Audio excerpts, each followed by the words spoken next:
No, entrepreneurship. And how do you recognize good entrepreneurs? You were one of the early stage investors in Canva. Yes. Yeah. Obviously, it is connected to your passion also for graphics. Yes, very much. But you invested in Mel and her husband? Cliff. Yeah. Isn't that a no-go normally? No, I'm sorry. not at all. No, because no. I think a lot of VCs will a lot be of VCs raising... do this, but Yes. I think, I mean, I don't have the statistics, but we pattern match, right? And if you're a VC and you've invested in a romantic couple and they have a romantic breakup and it destroys the startup, you might conclude, oh, I'm never doing that again, right? Yes.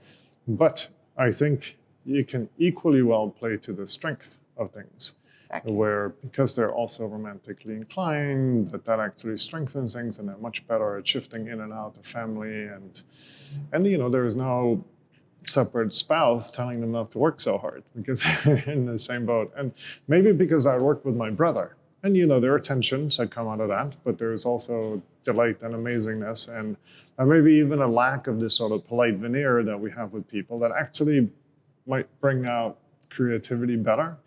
And so this was never an issue for me that they were boyfriend, girlfriend back then. But also, I should say, one of the key things is that I had very complementary skills, right? She was a graphics designer. She was the one with the product vision. Yeah. And he's like the operator. He had business sense. He knows numbers, he knows money. And from day one, and he still says this publicly whenever someone asks, right? She's the boss. I work for her. She can fire me if she wants to. That's how it works. I love that. Right. And I think they're, a powerhouse of a couple. They were not married back then. They were boyfriend, girlfriend. And in fact... Even riskier, but in any case... Oh, I don't know. What is it that you saw in them? Yeah. It's a really good question. Tell me about the sparkle in the eyes. How do you recognize that? Because, look, at this stage, it's definitely a bet in the person. Yeah, and famously, 100, 200 VCs turned them down. Yeah. And then a group of kite surfing techies, led by Bill Tai. He built his informal network. Actually, we host him here. Mai Tai. No, it was Mai Tai, now it's Zach Tai. Yeah, exactly. We do these cool networking events on kite beaches where we bring together entrepreneurs, investors, artists, activists, and kite surfers, like professional kite surfers, and we do these networking events. And that's actually how I met, not at an event, but through this network. Okay. That's how I met Mel. And what happened was this, that Bill was kiting in Perth, where Mel and Cliff was from. And he did a little thing at the Curtin University there in Perth. Okay. And Mel and Cliff rocked up. There's an adorable photograph where they're wearing suits that appears to be borrowed because they weren't quite fitting. And they're pitching Bill, who's in board shorts, because he just come from the Great Beach. And, so absurd. And then they pitched him this thing. Yeah. And maybe there was a competition, I forget. But they pitched him this thing and something. So Bill is very good at seeing those, the rough diamonds. Like he was the one who's like, there's something here. And he wrote to me, because I lived in Australia back then. He didn't. He lived in California. He was just in Australia kiting. And he's like, Lars, these guys have something. I don't know what it is, but you got to meet Mel.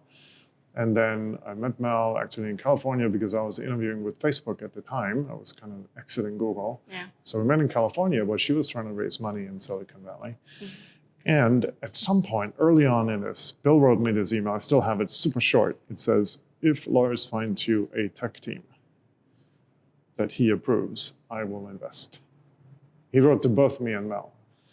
And it wasn't like, I'll invest. It was like, if Lars, because she's a graphics designer, he's a business student, and they didn't have a tech team. They actually built a smaller tech thing, also graphics design, but specifically for yearbooks only. And they had done this with an outsourced tech team.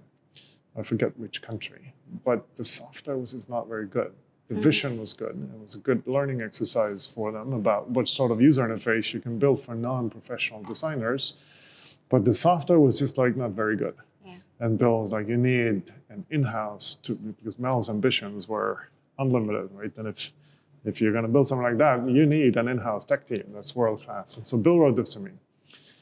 And because everyone else turned her down, she had every incentive to hound Lars down.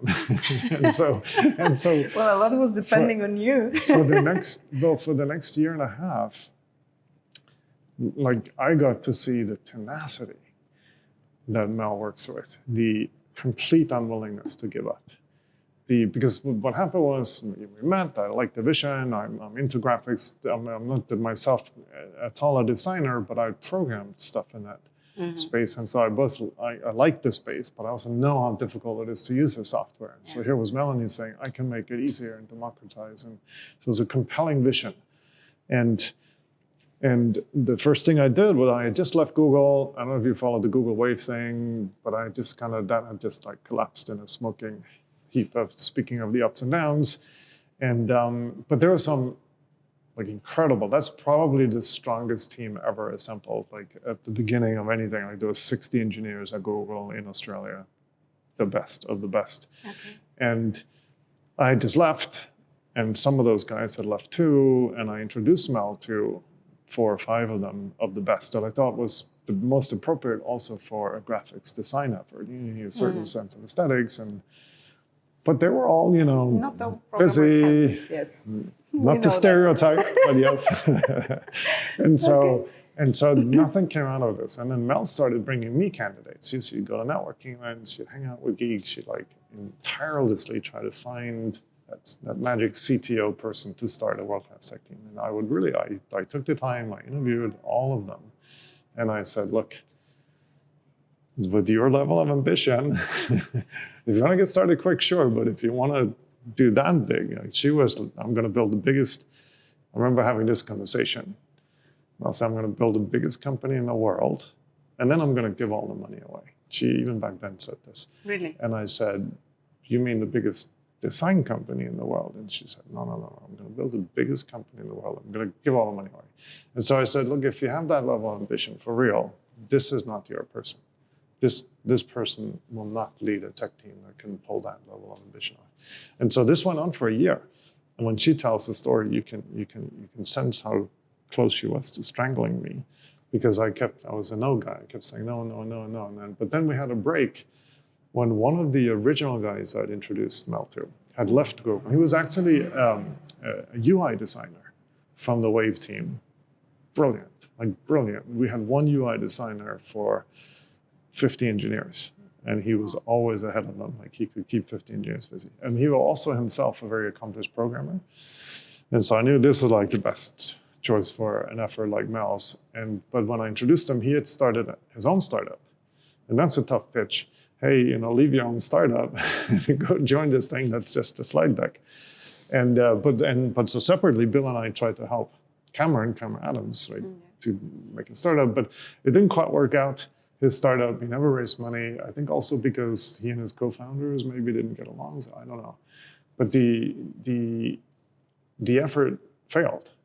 And the minute he disbanded that, he called Mel. And he was like, so hey, tell me about that thing again. And really quickly they negotiated, not just to hire him, but to make him the 3rd co-founder.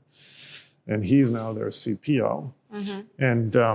And then once Cameron joined, the other guys from Google I had introduced him to were like, oh, Cameron's in. I'm into it. So Dave Herndon, who's one of the most brilliant individual contributor, PhD out of Queensland in Australia, and also not to stereotype, right, but with an incredible sense of aesthetics and music too. He's a very good musician. So I thought this was the right complement, the user interface designer who can program and the crazy smart programmer with a strong set. So this was the perfect two first people. And Dave said, okay, with Cameron in, I'm in.